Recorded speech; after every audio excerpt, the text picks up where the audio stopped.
Orange Blossom Opry now is live. But there's no one on the screen. Oh, I can hear it. There, we're there. There we are. Good morning, everybody. Welcome to the Orange Blossom Social. I am your humble correspondent, Bobby Randall, and this is my sidekick, Fast Eddie. Oh, whoops, I have to shut myself off over here because I'm kind of running along. Sorry, y'all. And the crowd goes wild. Good morning, everybody. All right, everybody out here in the audience, we're glad we're here. Eddie, how was your weekend? You were in seventh heaven, right, yeah. with Meatloaf? Oh, yeah. It was a great one. Yeah, it was? Yeah. Well, now, last week you and I had a little discussion about polka music. No. And how much you dislike polka.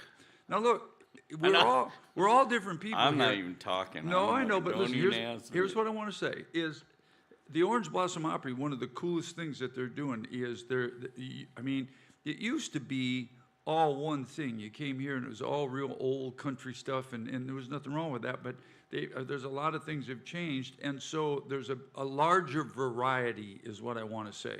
A larger variety of music that's coming to the Orange Blossom Opry, and it pays off because the place is sold out every night. So that's good. But that doesn't mean I or you or the folks out here like everything, right? I mean, because you like your kind of music, I like mine. You don't like polkas. I can take it or leave it, but there are people that love it, and so we bring it to the Orange Blossom Opry, and we've got I think it's a $150 bet now that the place sells out. And if it does, it's going to cost you $150. But that said, Meatloaf, if you're a Meatloaf fan, was awesome. They were incredible. The band was really good. He was incredible. Now, the first song, I can already tell you, what's today? Tuesday? They were here Saturday. Yeah. I can still hear in my head. I can't do that. Yeah. That damn song was 7 minutes long. And by the 5 minutes, I was ready to find a rope and hang myself right here in the auditorium. You should have been here the night before till 1:30 in the morning listening to that song 30 times while I programmed it. Why would you? I mean, it's just, I know what the song is, and there was a couple songs. I recognized 2 songs. I stayed for 3/4 of the show, and I get it. It's more of a theatrical thing and more of that sort of thing, right? And it's not really for a boy that grew up playing fiddle and listening to Merle Haggard. Yeah. But here's what I am going to do. Those of you all know we have Laura Kay. While I was listening to 2 Out of 3 Ain't Bad, I said, so watch me do that, because I think that would be a great song for Laura Kay. So I'm going to toss that at her and say, hey, what about singing that? Because that was good. But the song, I Can't Do That, or whatever, literally. I did it. After an hour, enough was enough. Yeah. I was done. Yeah. But they were good. They were awesome. And they were nice guys. I always like when people, hey, I'm looking at this. Oh, I was going to say, they always. It's nice when people write a letter or something and send something in, and they sent me a real nice text on Monday. Said, thanks, everybody was great. The lighting guy was a little weird. Yeah. They said that's normal. Next time we come, they said they might have a restraining order put against you, but other than that, It'll look good. Yeah, no, it was great. So not necessarily my cup of tea. I told you, I knew that was the case. I knew going into it. I told you this is going to be different than anything that we'd seen. Yeah. Well, I think the people loved it. Yeah, I do. Yeah, they stand ovation. It was great. Yeah, that's all that's important. It's not about me or you, or it's what everybody likes. So they all come in here and we're jumping around crazy. Rocked out. Right, and I'm looking around going, what the hell's the matter with these people? Because that was little much at some point. Okay, well, this Saturday coming is our last Saturday, everybody, and then we're going to close for a while. And Dr. Carl Bennett will be here, and he will we'll do the John Denver show on Saturday. It too shall be awesome. And again, if you don't like John Denver, you're not going to like John Denver, but I think it's probably sold out. Yes. So he does an incredible job. That's on Saturday, and then on Sunday, I scoot out of here. Are you taking a vacation, Eddie? No, I've actually got 3 things to do just on Sunday. We're going to be off 3 weeks. No, I'm going to be here. I'll be here ripping it apart. Oh, yeah, you're going to work in here and help with the destruction and the reconstruction? That's right. Awesome. Little of that's- both. It's going to be a good thing because it'll be a better and a cooler thing. Did you see Dougie Tripp the other day on the stage? He did. Dougie, who's been here and plays on the Oh, I stage do every remember, night. yeah, you saying somebody Tripp, almost yeah, went down. Well, that's kind of hard to see there, and we play up here every day, so Yeah. all that's going to go away, which is going to be And awesome. there's probably those meds too. Well, yeah, that. I mean, when a man takes that many pills Yeah. a day, it's kind of hard to have good traction. And listens to banjo. Yeah, when you play the banjo, that alone probably give you bad traction. Got that right. Give you diarrhea or bad traction, one or the other. I'm not sure what. But anyway, and then we're going on a little vacation. Though most of us are going to, not most of us, Nathan, and a bunch of buddies are going to go out west on a motorcycle. And I do it every year. I think I've probably been doing this for 30 years, and ride out west. And the same thing happens. Pardon me. Every year that I go, and I've probably done this 40 years because I have relatives in Utah. So every summer I go see them. I ride motorcycle out there. Sometimes I'd leave it out there, fly back and forth, and ride around out there all summer. But where was I going with this? Oh. Every time I tell somebody, you know, has this happened to you? I'm going to go on a trip. You know, we'll probably do 5,000 miles, and we're going to Denver and down through Moab, Utah. And every time I tell somebody I'm going on a long trip, you know what? They all start with the same story.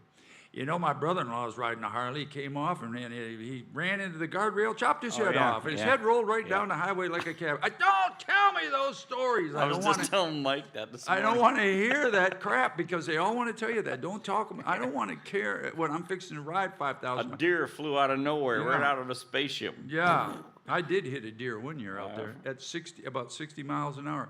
Come around the corner, coming down Snake River Canyon, going into Jackson. You know where it is, Mike, coming from Alpine down to Jackson Hole. Make sure you know how to turn that on. Get Mike's microphone on, Paul. Try again. There you go. There we go. Yeah. Well, so out of Alpine down into Jackson Hole, it's called Snake River Canyon. And on this side, it's usually a mountain cliff, and on that side, there is a guardrail, and then it's straight down to Snake River. And that deer was on the mountainside, and it wasn't like there was a bunch of shoulder. It was like that mountain came right down, and there was, maybe 10 feet. But it wasn't like you've all probably had encounters with deer in your life. Some of y'all are from up north. You see the deer, oh my God, it wasn't like that. It was like deer, bang, just like that. It just, poof, that was it. Anyway, I live another day. Let's see, let's talk about when we come back. Let's talk about this for a minute. Look at here, some folks, can you see that right there? Paul, can you scoop up on that? You see what that says on there? Property of Bobby Randall. Bobby Randall. Yeah. Do you think anybody's going to read that backstage?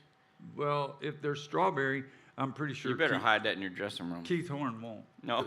No, because Keith Horn told me that he's addicted to strawberry Pop-Tarts. So I will have to hide this from him or put some kind of like mousetrap on it. When he opens it, he catches his fingers. But brought to you by the Kellogg, and whoever got these, thank you all very much.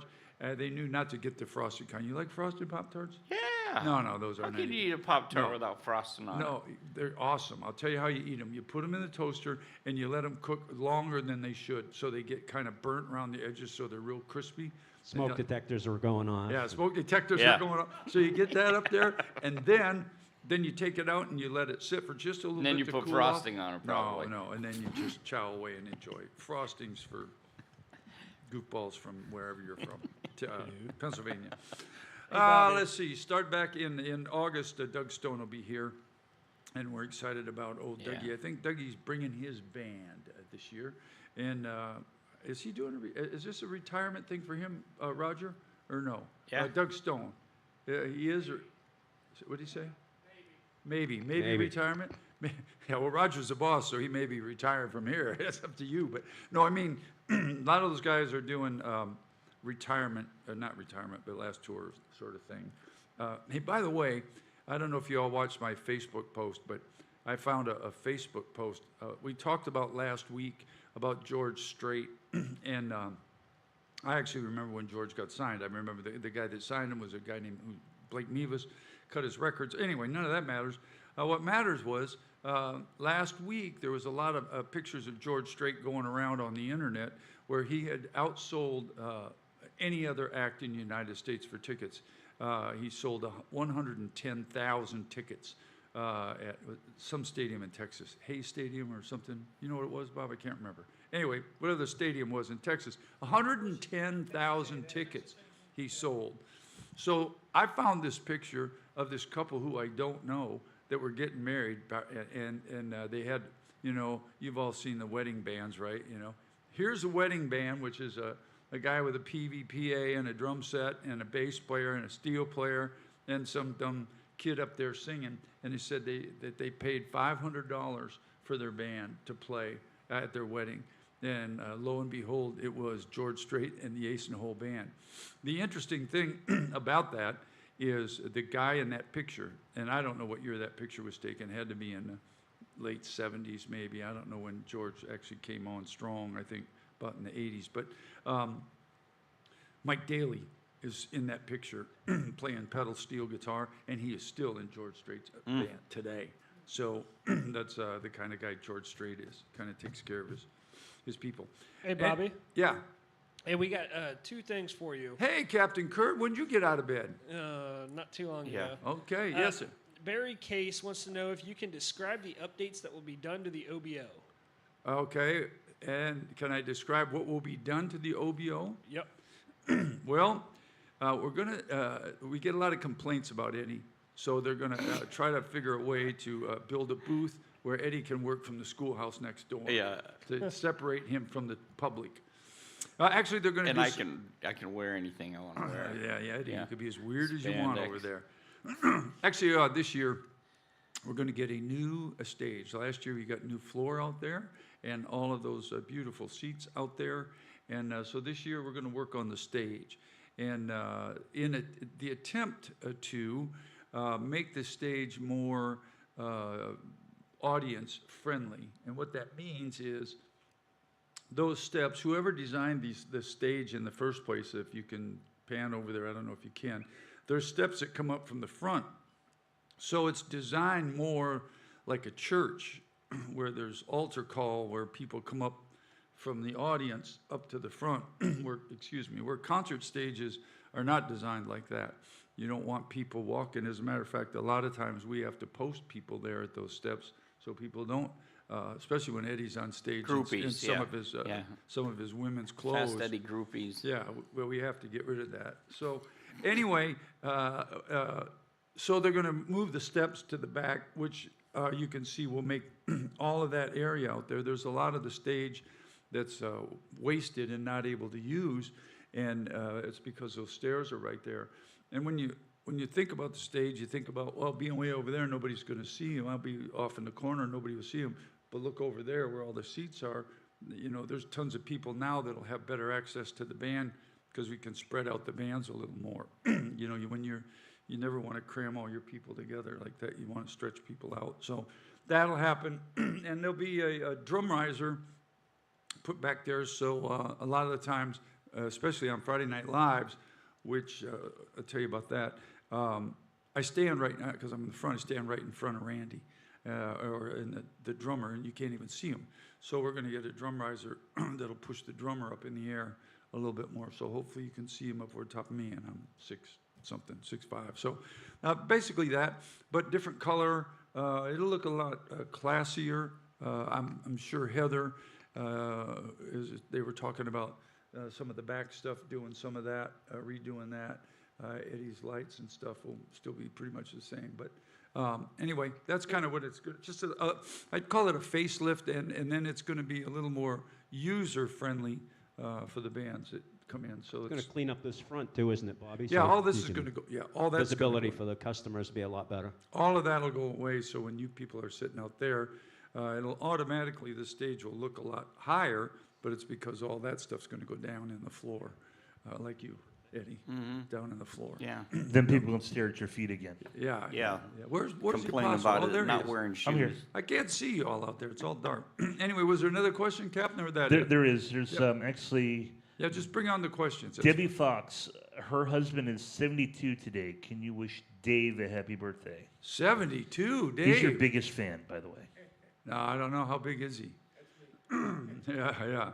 Well, happy birthday, Dave, at 72. Yeah, 72. How'd you make it that far? Yeah, man, alive. Well, Something in the water. yeah. Well, you know, my buddy Mike turned 72 this year too, don't you? Yeah, I'm not the only one. You get there first. Magic number this year. Yeah. Wow. Yeah. Well, it ain't all that bad, right? It's better than the alternative, and I'm a lucky guy. As you know, every day I'm just wake up and realize I goof around a lot, but how lucky I am. Not only to make it to 72, but to have all this and get to play around here. My boss, who's sitting in the corner, actually thinks I work, and I got him buffaloed. It's just a big game to me. Anything else you got out there? Or I'll That's move- it so far. All right. Well, if you got any questions out there on Facebook, fire away, because that's what we're doing. Let's see. What was I going to say? Oh, here's something interesting. My wife's daughter just started dating this guy in Nashville, and you know, so everybody in Nashville plays, everybody sings, everybody's a this and that. So and she's going, oh, he plays guitar, and I'm going, okay, right. You know, that's like the worst thing you could say. But I got a video of him. This dude can burn. He's like smoking guitar player and a great singer. So, so my wife, who's, you know, wanting her daughter to be married and is already, you know, making wedding plans, and I think they've been on 3 dates. My wife's going, oh, yeah, he's going to be perfect. You know, she's got it all planned out that they're going to get married, and then her daughter will move back here to Florida so she can be close to her. She'll get her daughter a job at the hospital here at where she works, and I'll croak. And he'll be she'll a get rock star on the road. I'll croak, and she'll get her son-in-law my job here at the Opry. And give him all your guitars. I think that's it. That dude, he can sing and he can really play guitar. And he's 32. He's from Kentucky. His name's Donovan something, but he's pretty dangerous stuff. So great guitar player.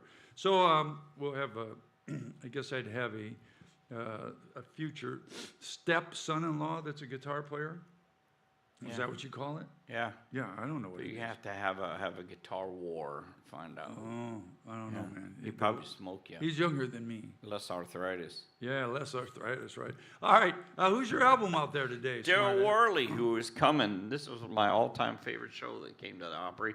Daryl Worley, you know, what a great guy. You know, super patriot. Just perfect week being at the Thursday night. This is perfect. I never even put Oh, those two yeah. and two together, but it's perfect. Yeah, Daryl Well- Worley's a man, great guy. The, And we talked about him. He's almost as tall as you, right? Yep, he before he got his record deal, he used to hang around.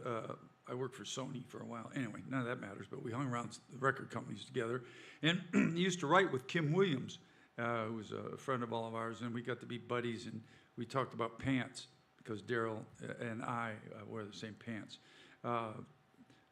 So in order for me to get pants long enough, Could you say size yeah, pants? yeah, the same size pants. We don't wear the same Well, pants, but you know, No, size he's they already toured said it. together, you know. Yeah, but I don't like to bend my knees, which when I play steel guitar, which I don't do anymore, but bend my knees or ride my motorcycle, you're in the same position with your knees bent. And if you wear cowboy boots or something, I can't stand having my pant leg be halfway up with my socks and the top of my shoes showing. And the reason I don't like that is because when I was a kid, they never made pants long. So I always went to school with high water pants because they just didn't make them. But you can get breeches now that are 38 length and 40. And so if you want to get real long breeches like I like to get, you can get 38s. I just looked through my jeans for this motorcycle trip, and I looked through the 38s because they'll drag on the floor, but when you're sitting there with your knees bent, the cuff's still down around on the top of your boot. Information you don't need to know, but Daryl Worley will be here on the 10th of August, by the way. So that's the weekend after Doug Stone. Mm-hmm. And he's an awesome guy. He is a patriot, and he's a fine fellow on top of that. So we're looking forward to that. Here's what I happened to notice for the, pardon me, for the schedule. As I looked through the schedule, Eddie, what I saw was almost every Friday night up until December, this is different from last year, is going to be Friday Night Live, y'all, which is just the boys in the band. So we got to keep these boys on. And we got to learn songs. And here's the cool thing about our band. The majority of our band can adapt to, when we say, okay, you're gonna open for Doug Stone, you know, we can go out and play Merle Haggard songs and play Ray Price songs. Yeah. And same goes with Wade Hayes. We can go out here and rock with the best of them when Pink Floyd comes and Journey. Yeah, and Bon perfect Jovi. example is this weekend. Yeah, we rocked all weekend. Yeah, it was great. Well, it's. I was in glory. I was digging it, man. Yeah. Chop was dancing in the aisles. Yeah. Yeah, Chop was. He was. Old rocker Speaking of dudes, Chop, me and there he Chop. is. Yeah, Yeah. we both were rocking it out. Wow. Yeah. Well, he was. Where did I see you? Where did you sing last? Here last week, right? Get him top of microphone. How, buddy? How you getting along? Good morning. Good morning, sir. Yeah. You played up here just a couple days ago, yeah. I can't remember. Yeah. Was it Thursday? It was Thursday. Last Thursday. And you play out front for Meatloaf? No, the Oh. rain, there was a big... Oh, something got was rained down. out? Roger will tell you. Oh, Someone got told me rained not out. to show up. Yeah. Hey, did you Alright. see this morning? Did you see Lake Byers out there? Yeah. That's what I call. You see that? No, yeah. We got Lake It's Byers deep, out yeah. front. Yeah. I'll just tell you something, Bobby, real quick. I Yeah. love watching you guys from home. I finally got a chance to get here. You guys are funny. Nice. Funny is a good. I don't know. With Eddie as your sidekick, you're Yeah, funny. it was a good weekend, man. Oh no, he means this gig here, Eddie. He's talking about you. Yeah.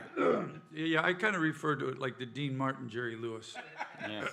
You know, that sort of thing. Kind of like the Cheech and Chong. Yeah, you want to know? Yeah. Dave's not here. Dave, No, I'm Dave. these people don't get it unless unless you're a Cheech and Chong guy. Hey, you want to know a story about Jerry Lewis?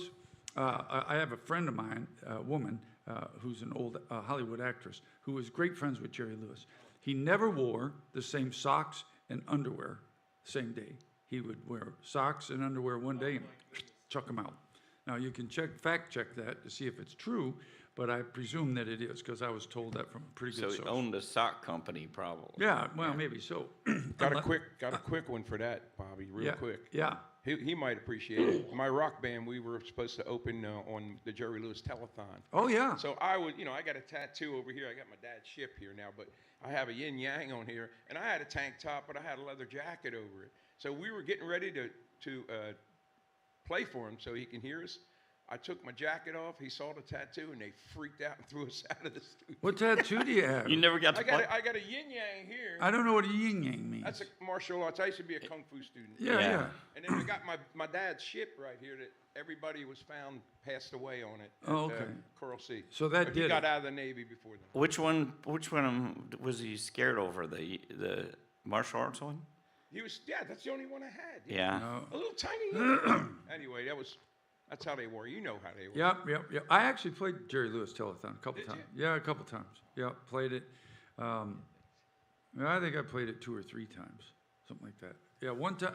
Well, a couple times with Sawyer Brown, but I was in this other little band side project for a while that we did.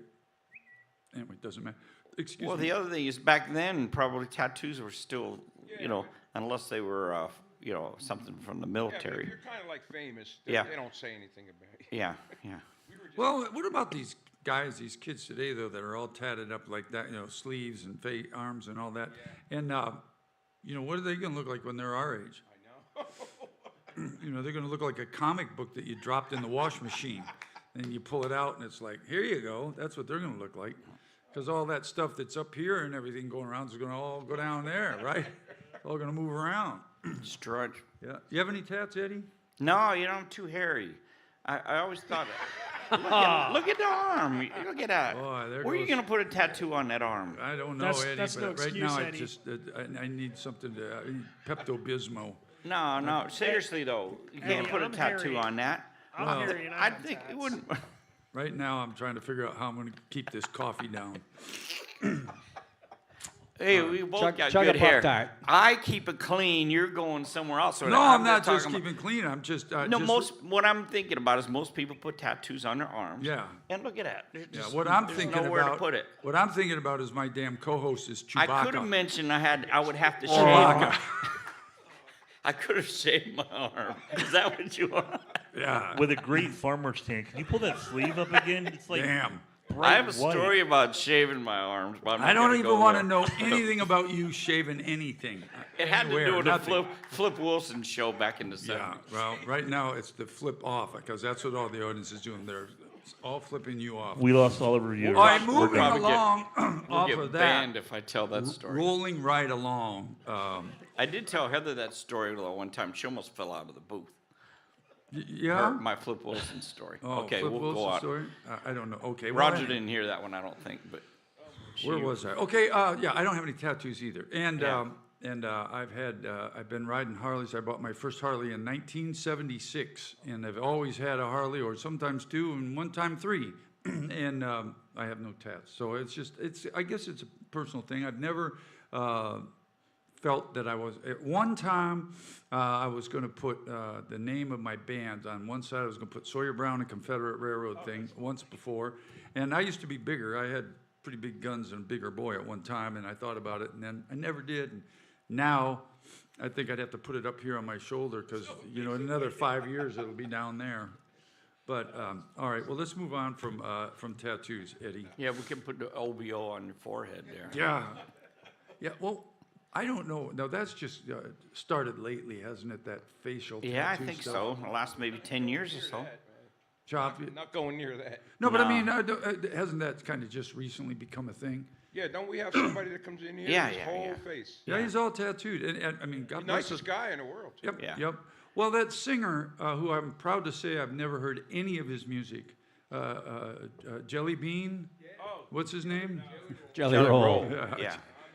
Jelly Roll. Well, I mean, he seems like a really super nice guy. I get it. I get. You do? I think no, I don't get. I think they do it for attention, kind of like having big hair. It's kind of like doing. It's like people dress in spandex, people dress in whatever. Well, yeah. For attention, and I think But I that is didn't just go a to permanent attention. but I Is didn't go what to- you're gonna get with that. I didn't go to church looking like that. I don't think. I don't know. Or I didn't, go out and. Depends on the church, I guess. But I know, but I wear different clothes and stuff when I'm on stage Yeah. and do what I. But see, it's a permanent thing. That's probably one of the reasons I never did it either. Is because once it's permanent, it's permanent. You. Yeah, well, I know a little bit of that I don't think they started. really think about that when Started they in do that. prison, a little bit. Started because it was a deal about, you put the tear by your eye, and I had meetings of all that stuff. That was all not good. Yeah. And so tattooing your face up like that is, that's Yeah. not me. All right. All right. Moving on to John Barry. Who's going to be here though on the? I think it's the 15th and 16th, but the 16th for sure. Cody will be here in August. If you're an Elvis fan, Yeah. you want to come and check out Cody.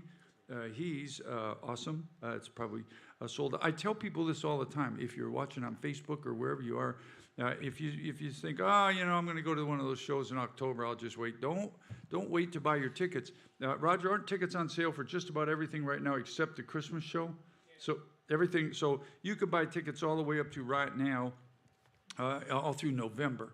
So and don't wait, because what happens is you're going to show up and there's not going to be any tickets. And hopefully that stands true for Friday Night Live, because we've been pulling pretty strong numbers with that all summer through the. This is what the slow season is. So when we get into the rockin' season, I look for that to go to 2 shows, Roger, on Fridays. Just saying. Anyway, so there's a bunch of tribute acts coming.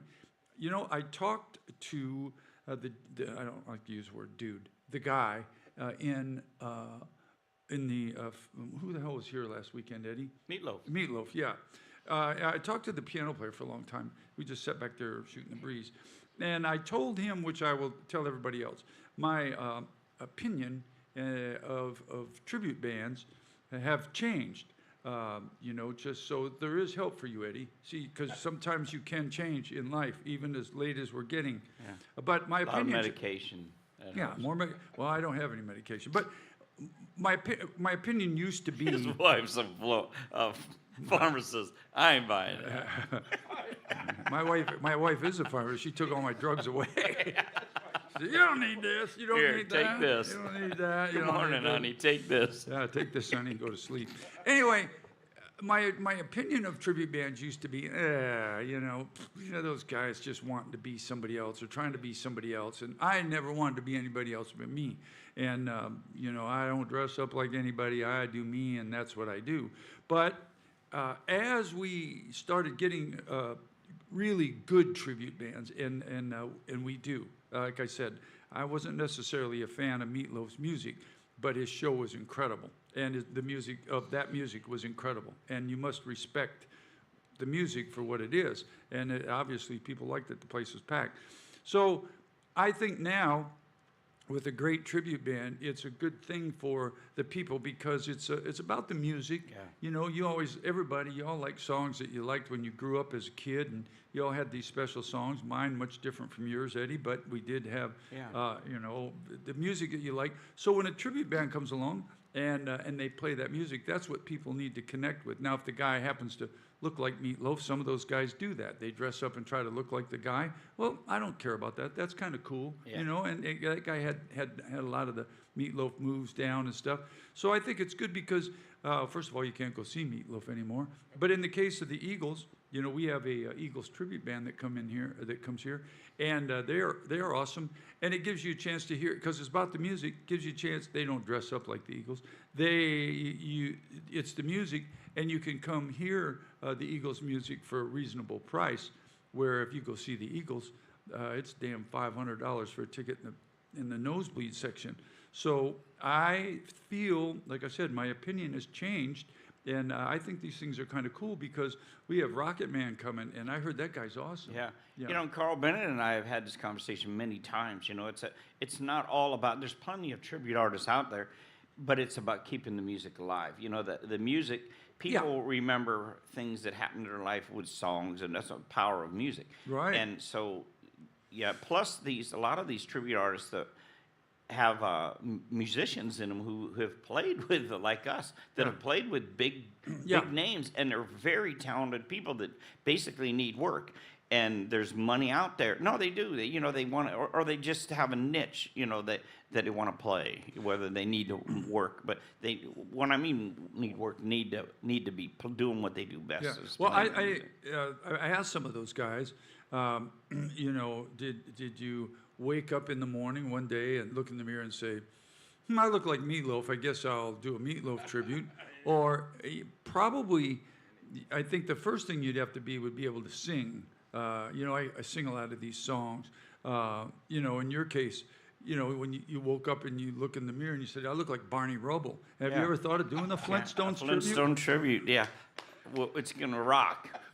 I think it'll be big. Anyway, so, but most of the guys have the vocal down first and are able to sing. As you know, our buddy Kenny Evans can sing like Ronnie Dunn. And we said, hey, let's do a Brooks and Dunn tribute. He doesn't look anything like Ronnie Dunn, but he sings just like Ronnie Dunn. And so I guess that's kind of where it comes from. It starts with a lot of them tell you the stories that it'll start like that. They'll do one or two songs and wow, we might be able to do something with this, and that's where it takes off. I know it did with Carl. So it happens a lot. So And I then- guess that's what it is. Yeah. As you can sing that. And song. obviously, there's a market out there. People come and they pack shows. There's markets for that. Well, People, again, they still want to remember the music. Well, again, Fleetwood Mac is coming on Yeah. November 9th, and they're very good. They've been here several times. They're very good. And again, it's the music. Queen, we have a Queen tribute band coming. I've seen that show. They're Now very, that very dude, good. I don't know anything about him, but if that dude Oh, can't yeah. sing, he better go home because Freddie Mercury was, the singer, and so he can probably whoever the singer is. Yeah, Have you seen this band? Yes, I have. They're Where were great. they? In the villages. Yeah. Oh, they were. Yeah. Very good. All right, so there we go. So we got a couple of these coming. Laurel Canyon, you know where Laurel Canyon is? I know it's out there somewhere in Out there, California. yeah. It's You where know- I know the story about Laura What Canyon. do you I've know never about- been there. What do you know about Laurel Canyon? Oh, that's where all those groups, all those hippies Yeah, pot all smokers. come out. Yeah, that's where the music came from. The Birds, Eagles. Very good. Yeah, they all lived Yeah, up. all those guys. All the, up behind. There's a documentary out on that. It's very Yep. good. When you come down Laurel Canyon, right at the bottom of Laurel Canyon on Sunset Boulevard, there's a place called the Hyatt, and the Hyatt was called the Rockin' Hyatt because that's where Led Zeppelin stayed. It's pink, and Led Zeppelin stayed at the Hyatt right there at the bottom of Laurel Canyon. So, and here's a further story. Then right next to the Hyatt was a place called the Comedy Store, and anyway, how do I know that? Because when we were on Star Search, we stayed at the Hyatt, and we'd get there, and on Monday nights you could go over and into the Comedy Store, and these cats would all be in there practicing their shows, you know, trying out their new comedy stuff. And I saw tons of people, Sam Kennison, Eddie Oh, Murphy, no way, I love Sam all these Kinison. guys. Yeah. I've seen Sam Kinison live. Oh yeah, he was awesome. Oh, he was great. awesome. You know, he was really a good singer. He could sing, and you know, he was pretty foul. But his daddy was a preacher, and he was a preacher a little bit Yeah. because some of his comedy's preaching. Oh, little yeah. bit, you know. I mean, if you look at that, he starts in with the But he hellfire and found that brimstone. niche. Yeah, he found that niche, man. It was Yeah, well, unique. his niche was, he said, you know what? I'm going to Screaming. take this fire and brimstone. I'm going to drop Jesus and pick up the F-bomb, and I got a show. That's what he did. It worked. Yeah, man. I don't know about that guy. He might, Yep. he might still be in a hot place. I don't know. He Yeah. got- I guess comedians. The funny thing to me, y'all, is my mom's a comedian, and my mom wrote all her own jokes, made up her own stuff, sang her own songs. She made up. She never stole material, and I got a couple buddies that are comedians, and today everybody, especially political, is so I don't know what it Scared, is. Oh, yeah. just weird. They're all angry. Is that it affects some of their shows because the majority of comedians, professional comedians, will pick on popular items. Who's more popular than the president, or more popular than whatever? And so they do that. And you can't do that anymore now because people just get mad. They don't have a sense of humor, and it's like, dude, I've never said anything terrible about anybody, but funny's funny. And like I said, a lot of comedian friends of mine are saying that it's affecting their jobs because people go, listen, you come here, you do any political jokes. What? Half our show is political jokes. So, and it wouldn't matter. Of course, when it was about Trump, I guess it was okay. Big debate coming Thursday night, everybody. Big debate Thursday coming. I'll be, when you see me up here at the show, we have a show on Thursday night. If you wonder why I'm looking down, I'll have my phone and my music stand. One of those guys. You'll be watching it. He'll have it in the only time he wears earbuds. Yeah, I have an earbud in there. You all listen. right, Bobby? Yeah, where's Bobby? Yeah. We lost Bobby somewhere. You're playing the wrong Yeah, song. I'll just be playing. We have a good show though this Thursday. I think they're doing a duet thing again. I didn't know that, but Oh, this Thursday's a duet? I didn't know that, but I guess it is. And You singing in a duet? No, you got all my other buddies. They got the good people. Well, if somebody doesn't show, maybe you and I just do a duet. Are you? I'm gonna come down. If somebody doesn't show, Chop and I are we're just gonna pull it out. No Yeah. meatloaf. No meatloaf. Yeah, no. Can we Chop, get the band back together? Chop's really good. Yeah. Chop, Eddie? All Chop three Eddie. of us? Can we do Yeah, that? yeah. Paul can play the tambourine. Yeah. So this weekend, or not this weekend, Thursday night, Alvin Andrews is back. He should be exciting because he just, I kind of talked him through it a little bit, but I think he bought a 72, Martin. Did you buy a 72? Oh, I didn't say anything about duets. Yeah, I Who's think he it gonna is sing a 72. duet with? Beautiful. He's going to sing with Meatloaf. Carol Wolf. Oh, But okay, Alvin got it. will be showing off that new guitar, I guarantee. And speaking of guitars, damn, Keith Horn bought another one. Did he really? Yeah, you know what he did? A mini. Yeah, well, here's what you know about the 335, right? Yeah. So I bought that 335 from a guy in a church, and I think I paid $5,000 for Oh, it. the one that he's got. No, the one you have. Oh, yeah, I still got it. Yeah. Sure. So I didn't pay using it. $5,000 for it, but that went over your head. Anyway, Over my head, I was gonna say. because I gave it away. You But tried. so I bought this. Well, anyway, so Chop has my guitar, my 335, and then Keith Horn just went out and bought one, and I said, "Damn, I just gave one away." One away. So anyway, it's the guitar series here. And then it says Charity Cox, Kendall Dean, and Oh, Shelby yeah. Lauren. Yeah. That's 3 people. Are they doing? Jared hasn't been here in a long time. Looking forward to that. Yeah, I'm glad she's coming back. Yeah. So that's busy. three people. That's not a duet. That's a Trio. What are they? I wonder what Yeah. I don't have the songs they're singing. That'll be great, man. I'm looking forward And to Paul Pagozzi and Jenny Pagozzi are singing. They Yeah. are, of course, father and Daughter, and Uncle Peppy. That'll be interesting. He's, Oh, yeah. he's always a fun dude. that. He's got singing. 2 personalities all by himself. He can just sing with himself. Yeah, yeah. I mean, well, Eddie. Many of you guys have seen Eddie in the Villages. He does it solo, like Yeah, plays yeah. with himself. So a lot of guys do that. Just perform is the word you were looking for, Eddie. Yeah. Not plays. Performs with himself. That will be a better better pronoun. Anyway, and then on Friday night, you guys, Ty Love will be here, and that'll be fun. He's going to be here, and we're going to work up one of the songs we did in the studio. Is he gonna let me announce him? Yeah. Well, give it your shot, Eddie. Here you go. Ladies and gentlemen, Ty Love. Yeah. That's it? I need it. And reverb. You didn't give me no reverb on that. Well, no. All right. Yeah. I think the I wasn't sound going guys. to give him the Paul's satisfaction. sleeping back there. Roger wouldn't said have you been can do so- better than that, Eddie. Yeah, he didn't give me no reverb. There we go. Give me some reverb. All right. No, he's not gonna. Hi, Yeah. I'm Ty Love. Yeah. Yeah. Well, okay. It's gonna sell out, Yeah. especially if they know I'm announcing it. I think that'll Yeah. be big, Eddie. They will. They'll Yeah. be. I They're think gonna be it'll, packing that I place. think you. Yeah. I think it'll be bigger than COVID. Joey's probably calling your phone right now to sign you up, Eddie. Yeah. Yeah.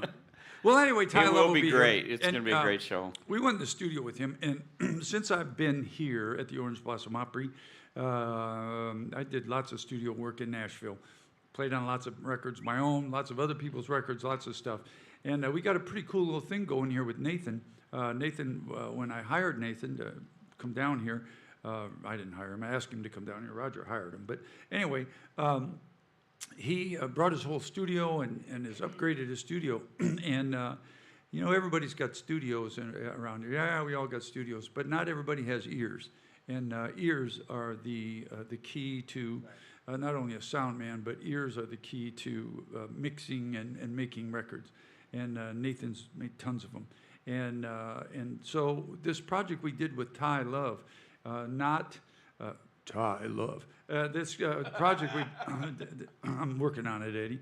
The project we did with Yeah. him. No, couldn't- some people got it. Some people don't. I don't have it. Yeah, I don't you have just it. don't have it. I don't have it. Hey, So- Paul, look at your Facebook page. Carl Bennett just sent you a message. The Uh-oh.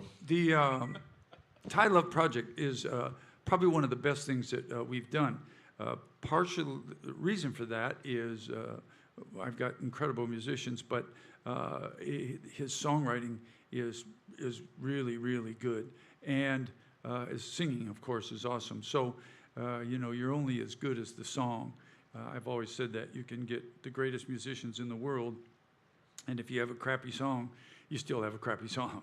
And then you got to play that crappy song Yeah. for the rest of your career, Well, especially if it gets a hit.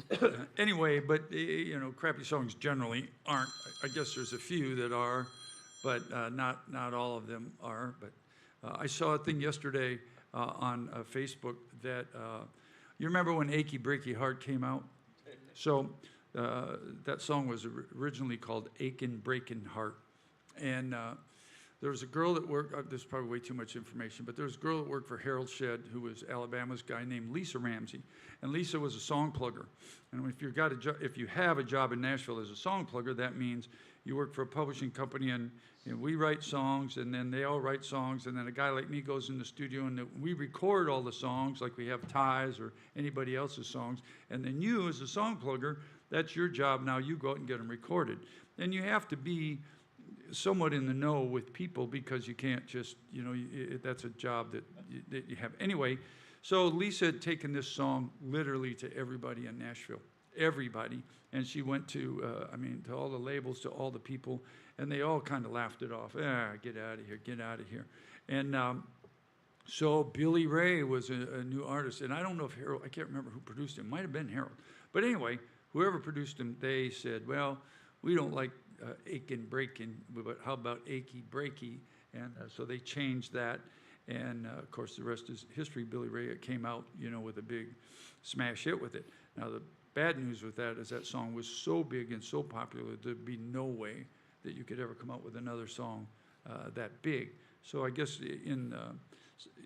sometimes you want that to happen, sometimes you don't, because sometimes your record's so big that you can't ever make another one that keeps up with that. So that's why when you look at people like George Strait, who's never written a song, but has gone into the ditches and trenches of Nashville and digs and digs and digs, most of the time as producer, that's what the producer does, but digs and digs and digs and finds the best songs and continue to, keep putting out great songs. So there's a country music a lesson.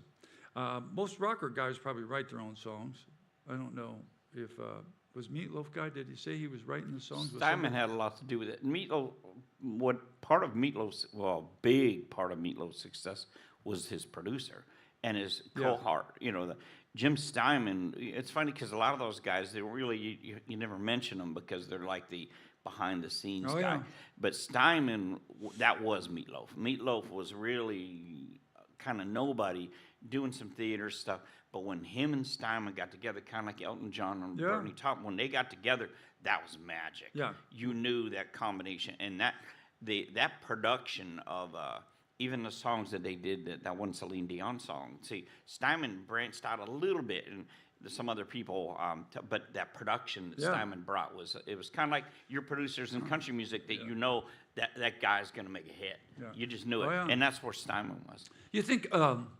You think people like the audience that I know there's Bob Battersby's here, he's a musician, Chop's a musician. Do you think people give a damn or care? I think they just listen to the song. Well, but see, luckily people like you can tell them the behind the scenes story. And the documentaries that all come out now, you know the Chop can answer that too. But a lot of it is with the hype of the touring and all that. They don't. Nobody worries about that till later when you go back and realize, well, I didn't know that about that.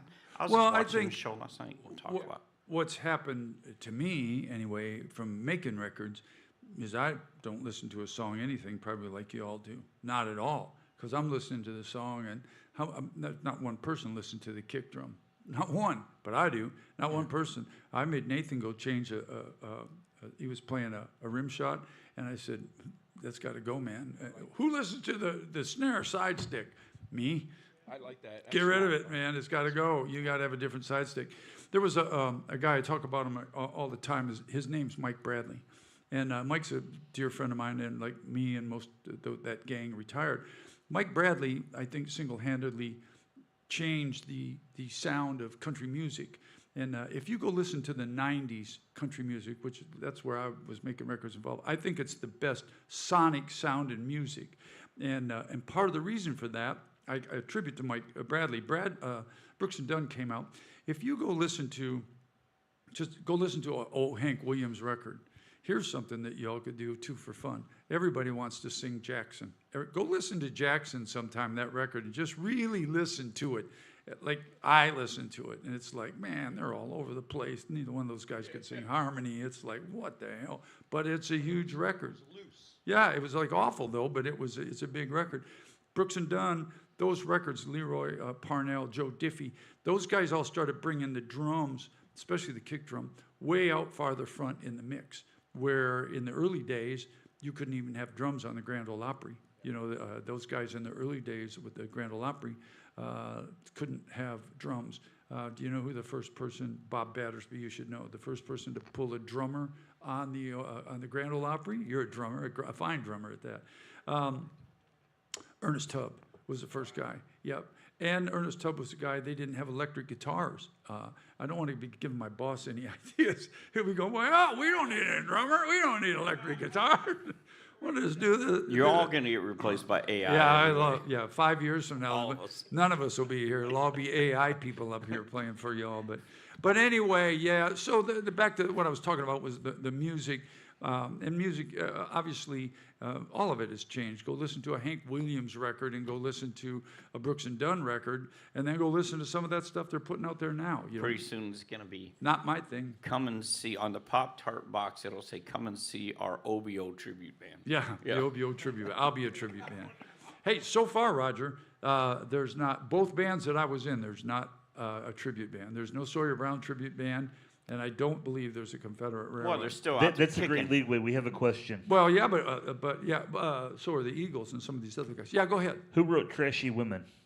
You That's from know, Karen. I can't think of the guy's name, but bless his heart, he passed away just last year. I saw his name. He was just a guy that I know the whole history of that. He was a friend that there was a great record producer named Barry Beckett.